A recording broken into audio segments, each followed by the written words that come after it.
नमस्कार। दिन भर की अंतर्राष्ट्रीय खबरों पर आपका स्वागत है। आज की सबसे बड़ी खबर सामने निकल के आ रही है भारत के पड़ोस यानी कि बांग्लादेश से। अब इस समय बांग्लादेश के अंदर जिस तरीके का पॉलिटिकल क्राइसिस देखने को मिल रहा है, हम सबके सामने है, लेकिन इससे भारत की एक इंडस्ट्री को बहुत बड़ा फायदा होने वाला है और वो है भारत की टेक्सटाइल इंडस्ट्री, जिसमें भारत के जो एक्सपोर्ट्स हैं वो करीब 10 से 20% तक बढ़ सकते हैं, यानी कि इसकी वैल्यू करीब 50 बिलियन US तक जा सकती है। दूसरी अपडेट पाकिस्तान से सामने निकल के आ रही है, जहां पर जो कंडीशन अभी हमें बांग्लादेश के अंदर देखने को मिल रही हैं, सेम उसी तरीके के छोटे प्रोटेस्ट पाकिस्तान के अंदर शुरू हो चुके हैं। तीसरी अपडेट ब्रिटेन, फ्रांस, जर्मनी और भारत से सामने निकल के आ रही है, जहां पर सभी देशों के साथ जो तरंग शक्ति एक्सरसाइज भारत कर रहा है, इसमें भारत की ताकत दुनिया के सामने आ रही है। चौथी अपडेट बांग्लादेश के अंदर माइनॉरिटीज पर जो हमले हो रहे हैं, इसको लेकर के भारत के विदेश मंत्रालय ने नए दिशा निर्देश जारी कर दिए हैं। पांचवी अपडेट कि दिल्ली के अंदर एक ISIS आतंकी गिरफ्तार हुआ है और 15 अगस्त में इनकी कुछ बड़ा करने की तैयारी थी। आज के इस वीडियो में ये सभी इंपॉर्टेंट अपडेट्स हम आपको बताने वाले हैं। यदि आपको हमारी ये सीरीज पसंद आ रही है तो आज के इस वीडियो को लाइक और चैनल को सब्सक्राइब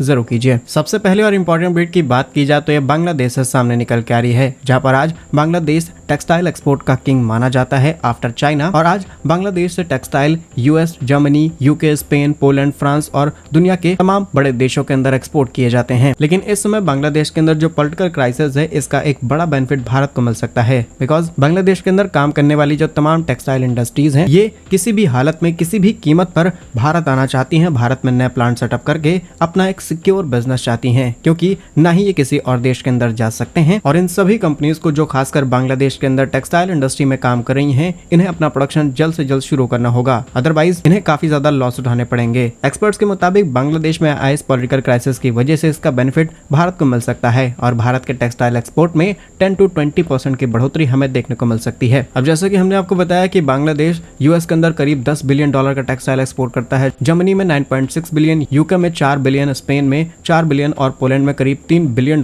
का टेक्सटाइल एक्सपोर्ट करता है। इन देशों के अंदर डिमांड अभी भी बढ़ती चली जा रही है, लेकिन अगर इन्हें शॉर्टेज देखने को मिलेगी तो ये डायरेक्टली भारत से ये चीजें इंपोर्ट कराने वाले हैं। और इसके पीछे स्ट्रॉन्ग रीजन ये है, ये सभी देश चाइना को रिस्ट्रिक्टेड कर चुके हैं, चाइना के ऊपर तमाम तरीके की ड्यूटीज इंपोज की जा चुकी हैं, इसलिए इनके पास एक बड़ा रास्ता बन चुका है भारत। अब हमें इस गैप को अपनी हिसाब से फुलफिल करना है, जिससे इस टेक्सटाइल इंडस्ट्री को हम आसानी से रिकवर कर सकते हैं। और इसका एक बड़ा बेनिफिट हमें पूरी दुनिया में देखने को मिलेगा, जहां आज दुनिया के अंदर आपको made in Bangladesh, made in Pakistan, made in China, ये सारे कपड़े देखने को मिलते हैं। अगर भारत सिर्फ इस गैप को पूरा करता है तो आपको दुनिया में बहुत सारी ऐसी जगह पर मेड इन इंडिया ब्रांड्स मिल जाएंगे। वहीं दूसरी अपडेट की बात की जाए तो बांग्लादेश फुटवेयर इंडस्ट्री में भी काफी ज्यादा आगे निकल चुका है और इसी चीज को लेकर के भारत के commerce and industry minister Piyush Goyal ji ने एक स्टेटमेंट दिया है। उनका कहना है कि अब भारत को किसी भी हालत में पीछे नहीं रहना है और हमारा टारगेट है कि करीब $50 बिलियन का सिर्फ लेदर और फुटवेयर इंडस्ट्री में हमें एक्सपोर्ट करना है।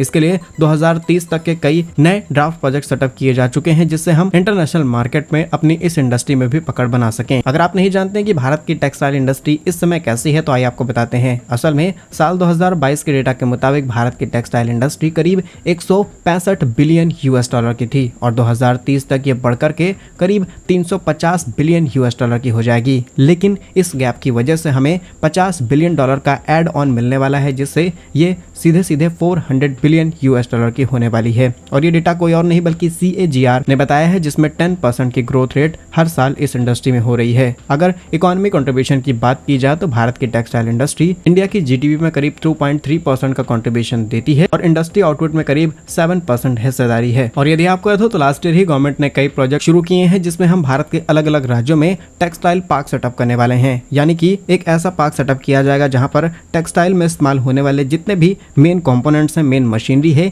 एक ही जगह पर लोगों को मिल जाएगी। नए प्लांट्स इजीली सेटअप किए जा सकते हैं, वहां से हाईवेज, एक्सप्रेसवेज कनेक्टिविटी होगी, रेलवेज तक का इंफ्रास्ट्रक्चर होगा, जिससे न सिर्फ हम प्रोडक्शन बड़े लेवल पर कर पाएंगे बल्कि पोर्ट्स तक इजीली पहुंचाया जाए और उससे हम इंटरनेशनल मार्केट में अपने टेक्सटाइल को उतार सकते हैं। इसका पूरा रोड मैप भारत सरकार की तरफ से ऑलरेडी तैयार किया जा चुका है। फिलहाल भारत सरकार की इस तैयारी पर आप क्या सोचते हैं, हमें कमेंट्स में जरूर बताइएगा। नेक्स्ट इंपॉर्टेंट अपडेट की बात की जाए तो ये पाकिस्तान से सामने निकल के आ रही है, जहां पर इमरान खान खान इस समय जेल के अंदर हैं और अब उनके जो समर्थक है वो रोड पर उतरना शुरू कर चुके हैं। समर्थक इतने ज्यादा अग्रेसिव हो चुके हैं कि वो लगातार यही स्टेटमेंट दे रहे हैं कि जिस तरीके से बांग्लादेश के अंदर इलेक्शंस हुए थे, वहाँ की जो रूलिंग गवर्नमेंट थी उसने गलत तरीके से अपने आप को जिताने की कोशिश की थी, विपक्षी दलों को जेल में डाल दिया था और सेम इसी तरीके से पाकिस्तान के अंदर भी हो रहा है। हम चाहते हैं कि जिस तरीके से लोगों ने आंदोलन बांग्लादेश के अंदर किया है, सेम उसी तरीके से अब पाकिस्तान के अंदर भी होना चाहिए और वो दिन दूर नहीं है कि यहाँ पर किसी विदेशी ताकत या फिर उस इंटरेस्ट को यहाँ पर लाया जाए जिससे पर्टिकुलर देश को फायदा हो। और आप जानते होंगे कि हम किस देश की बात कर रहे हैं, तो वो यहाँ पर आसानी से सत्ता का फेर बदल कर सकता है। फिलहाल पाकिस्तान की आर्मी के हेड्स का कहना है कि हम ये सारी चीजें कंट्रोल करने की कोशिश में है, लेकिन अगर जनता का गुस्सा पीक पर पहुंच गया तो डेफिनेटली पाकिस्तान के अंदर भी इसी तरीके का सत्ता परिवर्तन हो सकता है। और ऑलरेडी पाकिस्तान के अंदर कुछ समय पहले ही जो सत्ता परिवर्तन हुआ है हम सबके सामने है। आज स्थिति ऐसी है कि भारत के चारों तरफ ऐसी सिचुएशन बनती चली जा रही है। सबसे पहले श्रीलंका के अंदर ऐसी घटना देखने को मिलती है, उसके बाद पाकिस्तान, अभी बांग्लादेश, और इस चीज से कहीं ना कहीं मालदीव भी थोड़ा सा डर रहा है। तो देखते हैं भविष्य में क्या चीजें होती हैं। आने वाले सभी अपडेट्स आपको वीडियोस में दिए जाएंगे। फिलहाल आप हमें कमेंट्स में बता सकते हैं कि पाकिस्तान में ये चेंजेस हो सकते हैं या फिर नहीं। यस और नो के साथ अपना आंसर जरूर कीजिए। नेक्स्ट इंपॉर्टेंट अपडेट की बात की जाए तो तमिलनाडु के सुलूर एयरबेस पर भारतीय वायुसेना की सबसे बड़ी मल्टीनेशनल एयर एक्सरसाइज तरंग शक्ति 2024 शुरू हो चुकी है। इसका पहला चरण मंगलवार यानी 6 अगस्त को शुरू हुआ, जिसमें पहले चरण में ब्रिटेन, फ्रांस, जर्मनी, स्पेन एक साथ पार्टिसिपेट करते हैं और इन सभी देशों के एडवांस फाइटर जेट, भारत के फाइटर जेट यहाँ पर उड़ाते हुए एक नई परफॉर्मेंस दी जाती है। और भारत की ये ताकत देख करके चीन को काफी ज्यादा बुरा लगा है और चीन इस सिचुएशन में चुप रह सकता है, ऐसा किसी ने नहीं सोचा होगा। रिपोर्ट्स के मुताबिक चीन ने अपने 3 जासूसी जहाज हिंद महासागर में भेज दिए हैं और सिर्फ इतना ही नहीं बल्कि geospatial intelligence researchers Damien Symon की तरफ से सैटेलाइट इमेजेस भी जारी की गई हैं, जिसमें खुलासा किया गया है कि चीन इस नई एक्सरसाइज पर निगरानी रखने के लिए अपना यंगहोंग 03, जोंगशान, दाजुयुआन और वांग 7 बंगाल की खाड़ी और हिंद महासागर में उतार दिया है, जिससे इन पूरी एक्सरसाइज पर आसानी से नजर रखी जा सके। आपको बता दें इस एक्सरसाइज में भारत ने करीब 50 देशों को इनवाइट किया है, जिसमें 30 देश पार्टिसिपेट कर रहे हैं। नेक्स्ट इंपॉर्टेंट अपडेट की बात की जाए तो ये बांग्लादेश से सामने निकल के आ रही है, जहाँ पर बांग्लादेश में रह रही माइनॉरिटीज या फिर कहें हिंदू, जिनके ऊपर जिस तरीके से अत्याचार किए जा रहे हैं ये पूरी दुनिया देख रही है। और अब इसी चीज को लेकर के विदेश मंत्रालय की तरफ से कुछ नए निर्देश जारी किए गए हैं। रिपोर्ट्स के मुताबिक बांग्लादेश में अंतरिम सरकार के कार्यभार संभालने की संभावना के बीच भारत ने कहा कि बांग्लादेश के लोगों का हित उनके लिए सबसे ज्यादा महत्वपूर्ण है, लेकिन ये उतना भी अग्रेसिव नहीं होना चाहिए जिससे बांग्लादेश में रहने वाले माइनॉरिटीज को टारगेट किया जाए। साथ ही वहां के अधिकारियों के साथ संपर्क किया गया और कहा गया है कि किस तरीके से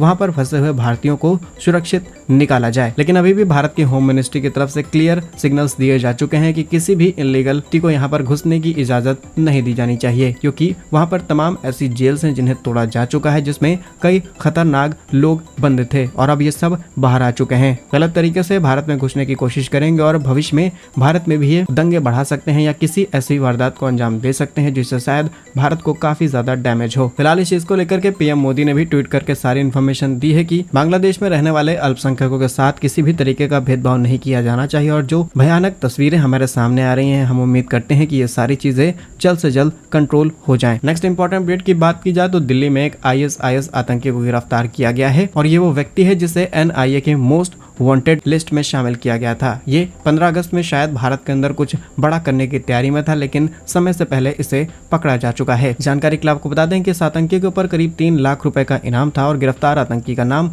रिजवान अली है। ऐसा व्यक्ति है जिसे NIA के मोस्ट वांटेड लिस्ट में शामिल किया गया था और अभी भी पूरी तरीके से छानबीन जारी है, क्योंकि 15 अगस्त आने वाला है और फ्यूचर में किसी भी बड़े खतरे का अंदेशा होने से पहले ही इन सभी चीजों को कंट्रोल किया जा चुका है। फिलहाल क्या कुछ कहना है आपका इन सभी खबरों पर हमें कमेंट्स में जरूर बताइए। यदि आपको हमारे वीडियोस पसंद आ रहे हैं तो लाइक और चैनल को सब्सक्राइब जरूर कीजिए। वंदे मातरम, भारत माता की जय।